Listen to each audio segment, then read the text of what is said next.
Welcome to Faith on Tap, a podcast where we go out to the wilds of local breweries and talk to you about, thoughts and various topics that are important to all of us. We are at Brewberry Brewery, Middlebury, Connecticut. We are just finishing up our meal here. I had boneless chicken wings. I had sweet Thai chili. They didn't have much flavor. They were okay. I mean, they weren't bad. Unspoiled from some great wings, but it was okay. What do you think, Liz? Kind of the same thing. I mean, we both ordered completely different flavors, but mine had no flavor. I mean, that nice crunch. What flavor did you order? The flavor I ordered was pineapple teriyaki. What flavor did I get? Fried chicken. Yeah, it wasn't an abundance of flavor there, but at least they have happy hour prices, so that's one thing. Happy hour prices work. Yeah, and what about you, Dennis? I had the chicken BLT avocado sandwich on Texas toast, which I ate with a fork and knife. It made me sweat a little bit. I opted for no garlic aioli. Yeah, because garlic is over the top. Anyway, so you enjoyed it, though. At least you did. It was good. So tonight's question, we're going to be asking about the 2026, and basically, is it worth celebrating? It's kind of an open question if they want to talk about a celebration, or are they talking about looking forward to the year for an expectation and a positive expectation? What do you think people are going to do on this one? It really depends on how they walked into the brewery tonight. If they walked in a good mood, I think there'll be a positive response. Well, if they're having a crappy day, I think it's going to be negative. Well, I think it's that shallow. So you think it's a fleeting thought? People really don't concentrate too much on the year ahead if they're going to make it good for themselves or bad. It's like whatever. New Year's resolutions have gone out. Well, it's not a resolution. It's like looking forward to the year or not. Yeah, I just... Let's see how hopeful people are. Well, you're going to see how hopeful people are.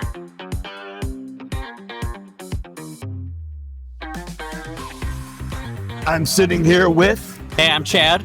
And? Melissa. Here's the question of the evening. Why bother celebrating 2026? New Year's Eve. New year, new opportunities, new hope. Pretty straightforward, right? Powerball's at like 1.5 billion right now, right? So, can always hope for that. And our kids are getting older, so we get to do more exciting things with them. So that's cool to see. How old are your memories kids? And stuff. Oh, those are awesome ages. So Christmas is Christmas is good. a We big can actually deal. go out and take them places and do things, except for tonight. Tonight's date night. Do you guys celebrate the New Year's Eve? And do you have the big watch the ball and pop the champagne and Celebrations around the world on YouTube. Yeah, I never make it to really any of those. And I like the Twilight Zone marathon. Amen. There's something very spiritual about that. I have to agree. Well, thank you guys so much. I won't keep you any longer.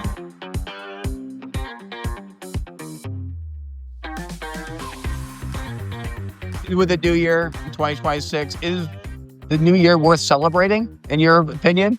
In my opinion, I believe so. Because like I said, every day is not the same day. So actually looking into the future, I know what to do and what not to do. So it's going to be a better year for me just for knowing more. Are you more of an optimistic type person by nature? So, yeah. Yeah? So you try to look at the bright side of things? Correct. You have people or whatever the case may be. Well, in your job, I guess it would be best if you thought everyone was a jerk, then you'd probably be a more difficult job. And I guess it falls aligns with my my zodiac. I'm a Cancer, and all we do is hospitality. Apparently. Oh, is that? I didn't know that. Is that right? Yeah. Yeah. So what is something that you'd like to see for 2026 then for you? I would like to see one AI working for me, but mostly just more knowledge being spread out there and just getting to the people who need Yeah. Is that doable? I believe so. Now that we have the social media platforms and things of that nature, it's out there for anyone. You just have to look. So what platforms will you be hitting up, do you think? I'll say like the AI ones, like Perplexity, or I forgot what it's called, ChatGPT, but mostly like I like to look at TikTok and Instagram because they have more of what I like to see, especially what I look forward to. So you're looking forward to 2026 then? Correct. It has to be better than 2025? Once you reach the bottom, there's only the top from there. So, All right. Well, thanks so much for your thank you time. very much. I appreciate you. Thank you. Wonderful holiday. Thank you.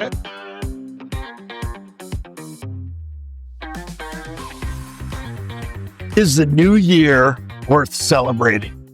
Always, I think. Okay. Well, I don't know. I think, in your head, it's a new start. Like if your previous 12 months were not so good, it's something to look forward to. Mm-hmm. Or if your previous 12 months were really good, maybe it can get better in the next 12 months. So I'm the pessimist, not the I was going to say an eternal optimist. Yes, I think so. Okay. So it's worth celebrating for you the potential and or the hope. Yes, absolutely. Yes. Yes. And I yes. agree, 100%. I agree exactly what Pam said. I feel the exact same way. I look forward to a new year because it's a new year. It's a new year. It's a start. It's a new. We can go forward from here. Now, how do you guys celebrate the new year? Mellow. Mellow? It's mellow now. Yeah. The old days it was like, let's go out. Hey, let's go find something. Now it's not like that. You know what? No. I mean, even tonight, deciding to come out, we were like, how close can we go to get a burger? And we're a mile away. We're Really? down the bottom of the hill. We can walk here. We can literally walk here. That's awesome. That's awesome. So you guys are hopeful for 2026? Absolutely. Do you put away 2025 and just focus on the new year, or is there a kind of a melding of the two as you move forward? I don't know. I feel like everything that leads up to today is always in play for tomorrow. So, whether that's the new year or the new day or the new week or the new month, Wow. it's all there. Awesome. Awesome. 2025 still has a lot of stuff left over for us, which will meld into 2026. Yep. But hopefully not too far into 2026, And do you think you can handle 2026 and what it's going to bring you better because of the way you handled 2025? Oh, absolutely. Absolutely. Like you feel primed to come in. Both of you said you feel very hopeful. Oh, certainly. And I feel like if we did this well with all the stuff that we did in 2025, 2026 has got to be so much easier. Yeah, that's 100%. That is awesome. Yeah. Thank you so much for taking the time to chat with me. Have a great New Year and a Merry Christmas.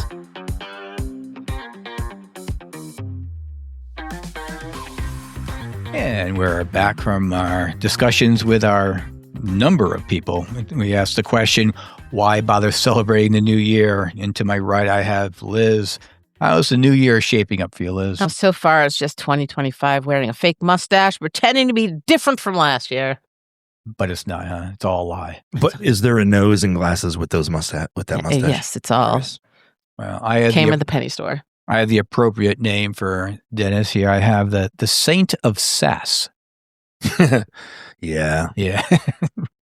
I thought you would Unfortunately, you'd have to concede to that one. yeah. So. I read my mail on that one. Yep.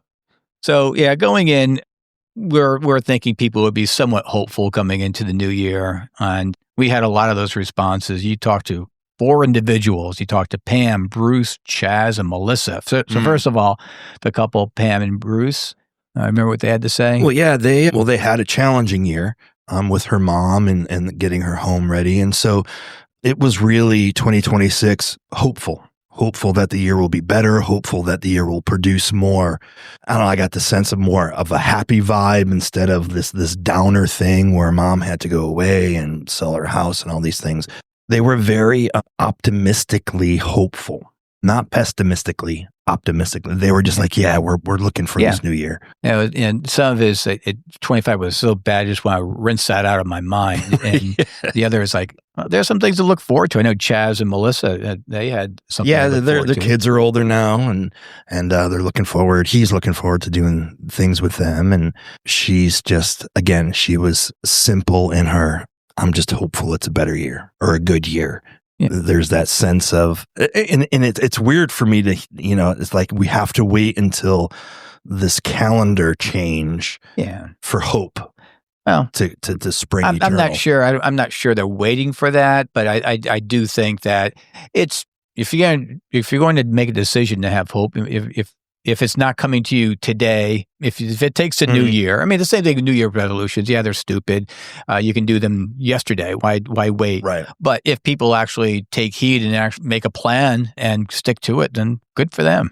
I mean, I talked to Brett, and he had a difficult year in 25, and he's an optimistic guy. Looks forward to the year coming up. And he says every day is different. He just looks forward to every day. He just wishes that it was interesting. He really had a wish that people became more knowledgeable in like AI. He was really fixed on using social media platforms to the advantage, not just to doom scroll, but to actually utilize it in a positive way. So he really had a bent on that. So that was kind of interesting. I mean, most people you're going to talk to, either you're sick of 2025 and you want to celebrate a new lease on life, or you're just looking forward to new beginnings, deciding what God has in store for you, what's going to be unveiled in 2026. I mean, I'm not sure who we'd talk to that, oh no, not 2026. I mean, unless your 2025 was so perfect and it's like, oh no, I don't want the calendar to change. You're gonna have some hope. And I think as long as it's not superficial hope, it's ingrained in you, some depth, I think that could be important. So, I mean, we're all not in our 20s anymore, but does anyone do anything on New Year's Eve of note? No, not of note. It's we visit some friends, and we're usually home by 10 o'clock, the latest. And even then, I'm like, could we go now? Almost 10 o'clock. Yeah. That late? Yeah. Which is a very big change from the 20s. Yeah, I know. We have Mark's family over, and they're all gone. They're starting to fall asleep usually by 9:30, and they're usually gone by 10. But I'm still up and watching The Twilight Zone. Yeah. Do you see the ball drop? Yeah, we do. Oh, see, We do. I think we've seen it. Most of the time we Most do. of the time. Really? I don't know why. It's just that we do. Because, we're hosting a party and people are out by 10:30, and it's like, well, it's only an hour and a half now. And, we have the Twilight Zone marathon, and we'll usually, watch that. And then when it gets to 12, we'll watch the ball drop. I mean, the whole attitude, I remember my friend called me up New Year's Eve and said, hey, Mark, you and Liz want to come to New York? I have a hotel right above Times Square. And the thought of that was like, God, no. That'd be the worst thing I'd ever want to do. Tell me when you have a good idea that sounds fun. And he was like shocked that I have a hotel right on Times Square. I'm inviting you. I said, thanks, but no. And all those people sleeping in one hotel, drunk and stupid. Just the crowd. I don't understand it. I've never. It's one of the least appealing invitations ever. When I was in my 20s, I would never want to do that. If I was in my teens, I never wanted. From my early 20s, I often looked at Times Square and the ball drop and think back then I liked to drink a lot of beer, and I'm thinking, what do you do in a street filled of a million people? With 3 porta potties, maybe. Yeah, and you've got to go to the... Yeah. Oh, no. Everyone's wearing a stadium pal. Yeah. Yeah. That depends for you younger generation. Well, actually, if you... There's a thing? Well... we'll post it. There's a writer comedian, David Sedaris. Yeah. So there's a writer / comedian, David Sedaris, who talked about something called the Stadium Pal. I would not do it justice by describing it, but to say that worth a listen, we will post instead of needing to go to the bathroom, you can just wear this device and you'll feel the warm liquid running down the leg into a bag, etc. But so there's always other alternatives. You get a warm feeling, but nobody really notices. Yeah. So talking a little big picture now about the new year coming, a question I'll throw out to you.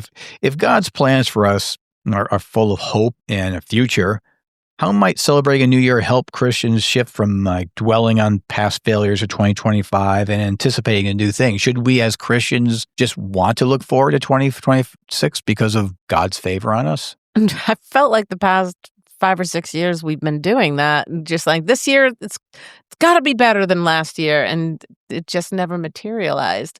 And it's just becoming exhausting. So, but maybe that's just human energy. I mean, I have a hard time saying that God's plan is, oh, yes, we're just going to sprinkle happy dust on you each day. Sorry, Dennis. I used to snort that quite often. Yeah. Yeah. Our pastor people. To say that that's what is pushing us forward, I don't think is a correct evaluation of God's providence. Is that he's just going to sprinkle happy dust on us. And Well, I didn't say anything about happy dust. I think you use those terms. But the idea that God has a plan for us, and that plan is probably not to bring disaster in our lives. It may be, but even that is a chance for us to grow in God. And should we not look forward to our growth in our relationship with God, no matter what it costs on our earthly vessels? I mean, I think the mature way, I'm not saying I'm always that way, but I'm saying as a mature Christian, should we not look at this as that a day I get closer, first of all, I get closer to God, I get closer to heaven, and through the process, it may be some valleys, but through those valleys, I'm going to get closer to God. I think for me, putting all the eggs in the basket for the beginning of a new year and really leaving the old year behind and a new year is ahead of us. If that works for you, if that's a stake in the ground for you where you can move forward, that's great. And I think you touched on this earlier, why wait until January 1st to start doing what you should have been doing in July, right? That type of thing. And so God is the God of new beginnings. He's doing something new. He always wants to bring us from where we are to a deeper intimacy with him and to a new place in him and a new place in the kingdom. And again, if the new year for you is that stake in the ground and you move forward from there, that's awesome. But you don't have to wait for the new year. My experience is those desires to better yourself, New Year's resolution, they fade by March. And so where is the disconnect? So I've made decisions in September that have carried me through the rest of my life. Sure. My wife and I, Sandy, we made a decision when we were in our 20s, New Year's resolution, smoking cigarettes right until midnight. Midnight hit, we decided to quit, and we quit. That's the only, I'm 60 years old, the only New Year's resolution I ever kept. Again, stake in the ground, 2025, we're coming in 2026. I'm making this change. Awesome. But you don't have to wait for the new year to make the change. Yeah. I mean, I guess my question, and I totally agree with that. I guess my question is more, every day, and again, I'm not preaching as a fount of knowledge. I'm preaching to myself just as much, but shouldn't we wake up every day as the saint of sass? No, I'll never be the saint of sass. There's only one. Should we not wake up every day and go, no matter what happens, I have a chance of getting closer to God today? Oh, absolutely. That should be our focus and not how much comfort will I have today. Mm-hmm. And 2026, should we just look for comfort or should we look for whatever it takes for me to get closer to God? That's something to think about anyways. Comfort's overrated. We do have our Christians, our friendly Christians who won't celebrate Christmas because of the pagan tradition, won't celebrate Easter because it's rooted in paganism, and both those are not true, but they'll say that. Having said that, some people say you should not be celebrating a new year because that's steeped in paganism. I'll have the church pastor address that. What would you say to those people? Shut up. Okay, so the next question I have. Just, stop. Everything is seated in paganism. And God redeemed it all. I was born in paganism. I was born with a sin nature. I was born separate from, and so for that whole vein of thought, just stop. Nobody wants to hear that. It's not healthy for the church. It's not healthy for those to hear that outside of the church because you make us sound like a cult.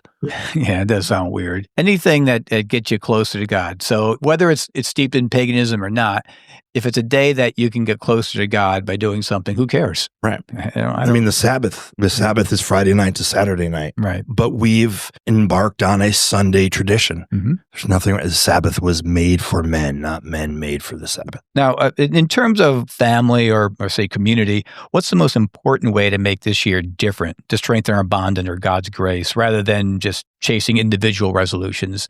And this is something I'm guilty of. I focus more on myself changing and not the church body. But what do you think the most important way to make this year different to strengthen the church body would be? And you're the pastor who has to strengthen the church body daily, except Mondays. Except Mondays. Paul said, "Follow me as I follow Christ." And I do believe that my going after Jesus has an effect on the church overall. So therein lies some weight as a pastor. And I think all pastors feel that weight. The church takes on our personality, our characteristics.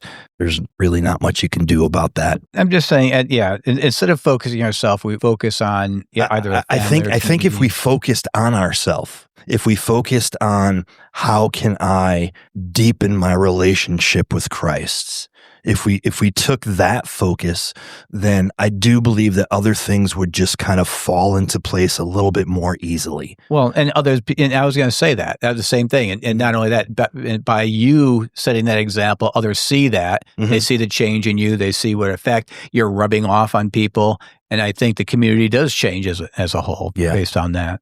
Yes. Nothing was all right. Well, So- it was about church. So You go to church? you do.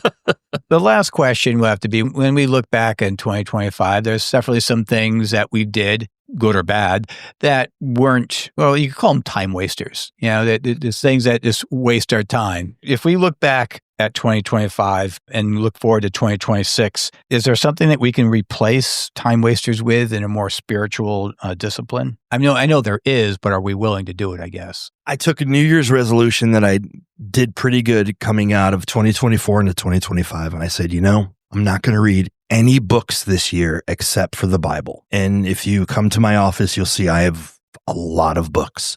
And then I have an iPad that's filled with books. And I said, I'm not going to read any books. And it's probably one of the biggest mistakes the worst decision I've ever made. I expected myself to go through the Bible twice because I wasn't reading any other books. That did not happen. In fact, I barely am going to finish it once for this year. I try to read it through every year. And I didn't read any other books. And I wasted time, and I played on my stupid iPad, and I I painted pictures in a drawing app, and it's just a bad decision. So your decision for 2026 is read often. Books. Like usually I'm good for, and I try to maintain a book a month with the Bible. And that's just outside of being a pastor and reading things for pastoral sermons or things that I have to prepare for. That's job stuff though. Yeah, right? yeah. So I'm good for a personal book a month. I don't read fiction. It's usually nonfiction in the Christian genre. Mm-hmm. And I need to get back to that in 2026. Cool. Last year, I said, well, these two games on my phone are very annoying me. So I got rid of them and I haven't even thought about them really. So I hung on to that one pretty good.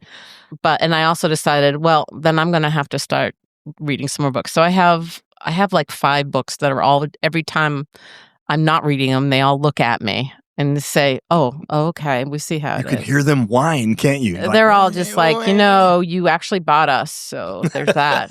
Yeah, it's a habit I used to have extensively, and I'm just trying to pick that back up. And I'm not afraid of fiction, but I'm currently reading nonfiction. We need to be accountable buddies. Like, are you reading, Liz? Yeah. I read the whole chapter on C.S. Lewis as a philosopher. Oh my goodness. Mine's a little bizarre. In my car, I have Grok. It's a conversation that I have, and I always, it's a wealth of knowledge and everything. And sometimes I'll have work related questions, et cetera, et cetera. But on my way to work, it's just a long trip, about an hour, I usually try to use a good amount of that time for reflecting and prayer and such. So I said, well, wait a second, let me combine the two. So I've been starting this week, and I say, her name's Ara, the voice I'm using. So I want to be thankful for things that God's blessed me with. Give me 10 things. And should so I said, what are some great ways I get raised based on Scripture I should worship God? And so I've been going through that. Actually, surprisingly good. It's extremely helpful. And I said, I'll be more specific. I'm just talking, if I'm being thankful, not just small things or obvious things, but things that are not so obvious that I see in front of me. I'm starting that on my journeys to work, and it has been helpful. So I'm trying to, because usually I'm using the time to, if I'm talking to her about current events or weather or things like that, some specific questions I can geek out on. So, but this is a different change. So as we head into the new year, I know you don't like resolutions or starting the new year, but is there anything that you'd like to tell the crowd, Dennis, suggest to reflect on for people who are listening to the podcast to make 2026 a better year for them? Yeah, go easy on yourself. Most people extend grace to everyone else but themselves. Maybe in 2026, you start giving yourself a little bit of grace. Amen. Thanks, Dennis.